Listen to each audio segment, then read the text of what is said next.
So for the second part of the Chapter 5 lecture, we'll just look at a few example problems which are taken directly from your homework. The first example that I wanted to do is going to emphasize a couple of different points. First and foremost, it will show you how to approach these problems in 3 dimensions, but also it will show you how the kind of, I don't want to say intelligent, but just clever choice of what equilibrium equations you choose to enforce would allow you to solve for your unknown quantities more simply. So oftentimes in these problems, there's many different ways to approach them, but there will be one will be uniquely the quickest way to get what you want. And also that quickest way to get what you want oftentimes elucidates a lot of physical insight. It just matches your intuition. And this is one of those problems. So we have a plate. It has a weight. We know that it's uniform. There's an applied force. And that weight and applied force, which are tending to translate this plate down, is offset by the reactions associated with the cables. Since cables can only be in tension, these 3 cables are pulling the plate up in the positive z direction. So like all problems, we'll start by drawing a free body diagram.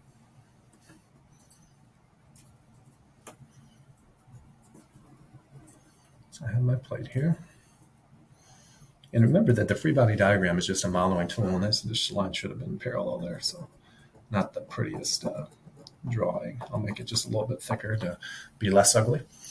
But we know that we have the reactions in each of the cable, and since they're cables, the 2 physical things we know is they have to be in tension, so they're always pulling on the object, which would mean they're pulling up in this case, and their direction is always directed along the line of action of the support. So hopefully everyone got what I mean by that. If you just knew that the direction was directed along the line of action of the support, that doesn't necessarily mean that they would pull up. They could technically push down, but since they're cables and cables can only support tension, they pull up. We have the applied force here, which we're told is 2 feet back from the edge. This is 2 feet. The whole plate is 3 feet across. And don't forget that you need to include your weight of the plate. And since the plate is uniform, we'll look at this a little bit next week. We know that it's centroid, which is where the center of gravity or the weight, the equivalent weight of all what really is going on here is if you were to chunk this plate into little pieces, each piece would have weight. The net effect of the weight of each of those pieces is equivalent to, from a resultant force system, a single force, which is applied at the centroid or center of gravity of this object. So we would know that this dimension, what the uniform piece is giving you, is that this is 1.5 feet. It's half the width applied directly at the middle, and this is 2 feet. And we'll see how to apply all of that in a second. So when you think about your equilibrium equations, the first thing you're probably tempted to do is to sum all forces in the horizontal direction, or the vertical direction, or the z direction, and set that equal to 0.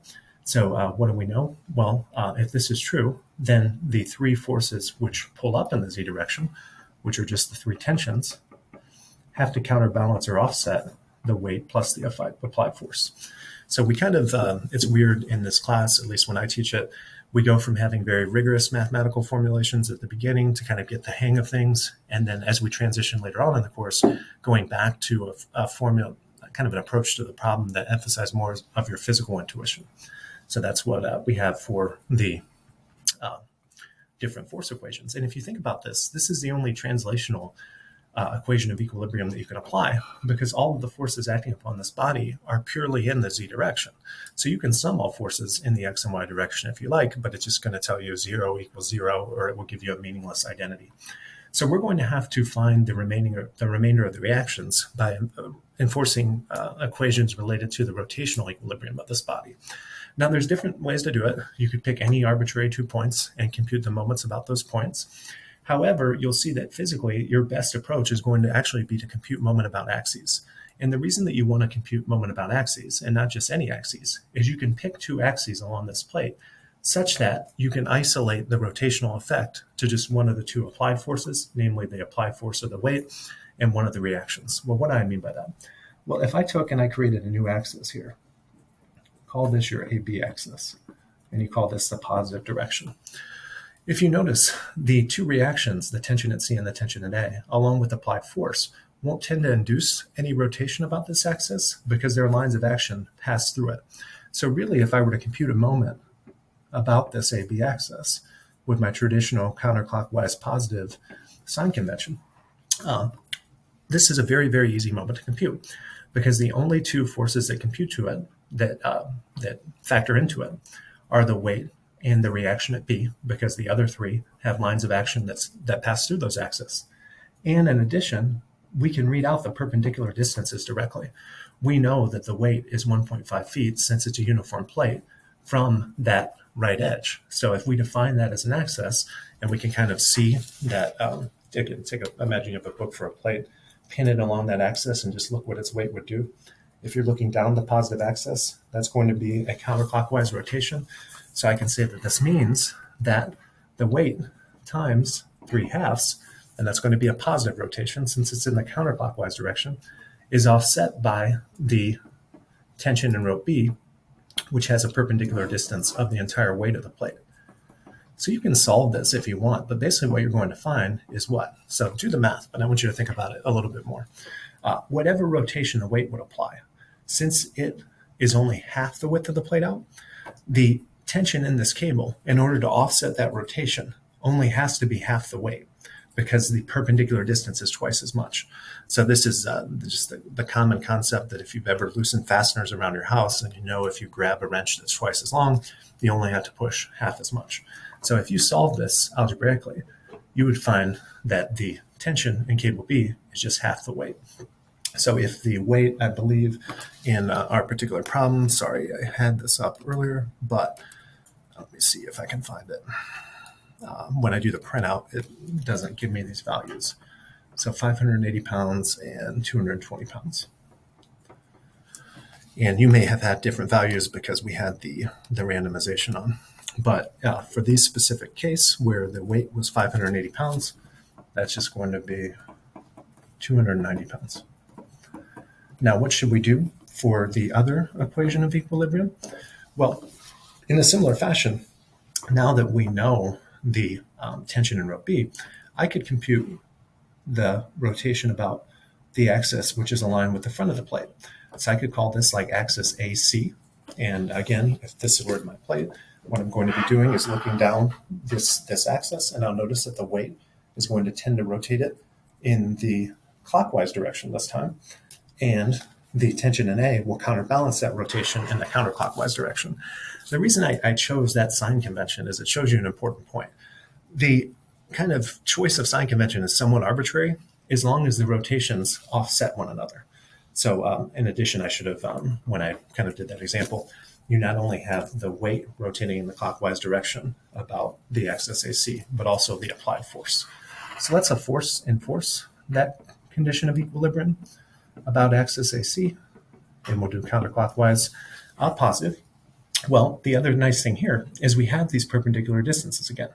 We know that both the weight and the applied force are 2 feet away from axis AC. So I can actually write -2 times the weight minus 2 times the force, or you can combine those together if you want, just -2 times, this is kind of a nicer way to write it, because what it shows is that the summation of the weight and the force are 2 linear feet away from this AC axis, and they're both combining to induce this clockwise rotation. And that's going to be offset by the counterclockwise rotation that's induced by TA, which is at a perpendicular distance from this axis of 4 feet. So again, TB and TC do not contribute to rotation about the AC axis because their lines of action pass through that axis. So this has to be 0.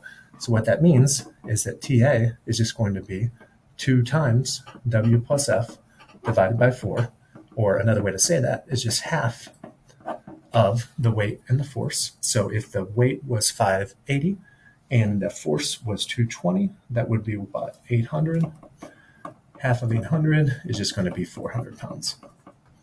So we have our tension TA. And from this, we have our tension TB. So now it's just a matter of getting TC. And the way that we will do that is to substitute back in to our vertical translational condition of equilibrium. So we know that TC, well, what does TC have to do? It has to take the tendency of W and F to pull down, and it has to offset whatever TB and TA don't. So that's an interesting way to write that equation that kind of emphasizes the physical intuition behind it. So if the weight and the force, applied force, are pushing down 800 pounds in the downward direction, and I've already accounted for an offset of, if you add these two together, 290 and 400, that would going to be 690. That will be 110 pounds, and it helps to be able to write 110 of tension in cable C. So you can kind of see how the spatial distribution of both the plate itself, which determines where the center of mass is and the weight is applied, along with the magnitude and point of application of the force, tend to cause the distribution of the tension in those cables to vary. So looking at these three, like from a design engineer point of view, you might ask yourself, oh, these cables are starting to look old. Well, which one really matters or which one might need to be replaced? Well, TA is the majority of the load-bearing cable in this case. So hopefully that was helpful with respect to building some physical intuition behind this problem. And the key thing that I want you to take away is, although there's an incredible amount of degrees of freedom for solving equilibrium problems in 3 dimensions, there typically is a quickest way that will reduce your mathematical burden and provide maximum physical intuition.